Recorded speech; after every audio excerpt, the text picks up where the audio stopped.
В декабре 2022 года я был в Экибастузе, когда в этом городе отсутствовало отопление, отсутствовало тепло в квартирах жителей города.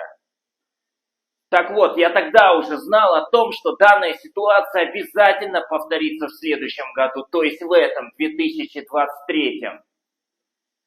И мне сегодня поступила информация о том, что замерзает Кентау.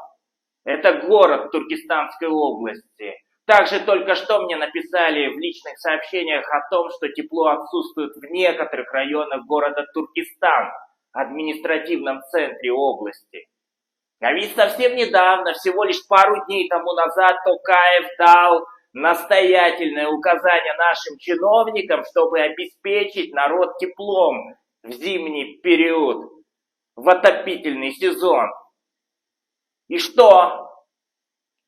Знаете, что пишут акиматчики в комментариях под публикациями, в которых жители Кентау жалуются на то, что у них в квартирах отсутствует не только отопление, но и выключили электричество. Люди даже не могут согреться обогревателями. Знаете, что пишут чинуши?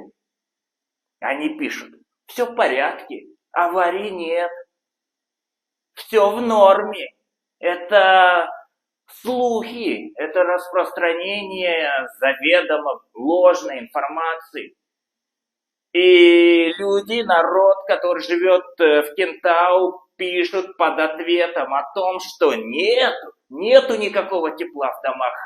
Все, что говорят чиновники, это ложь. Люди мерзнут.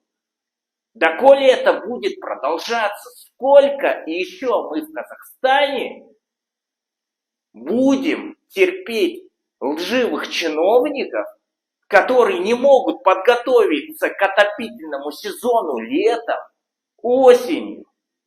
И потом вот происходят подобные техногенные катастрофы, когда люди замерзают по всему Казахстану, люди по-прежнему страдают от холода и на севере Казахстана, и вот теперь и на юге Казахстана. Аналогичные проблемы были в Степногорске, в Атырау, в Актау, и вот теперь Кентау. Сколько это будет продолжаться? А знаете, в чем проблема? Проблема заключается в том, что у нас в Казахстане отсутствует сильное гражданское общество, которое будет иметь контроль над нашей местной хотя бы исполнительной властью, потому что они никому не подотчетны. И они пускают пыль в глаза вышестоящему руководству, в том числе президенту Токаеву. Президент Токаев говорит одно, а чиновники его просто обманывают. Утверждают, что все на местах в порядке. Ничего на местах не в порядке. Как собираются теперь чиновники, исполнительная власть в городе Кентау разбираться с ситуацией, когда на улице минус 21 градус по Цельсию, я не знаю и не понимаю.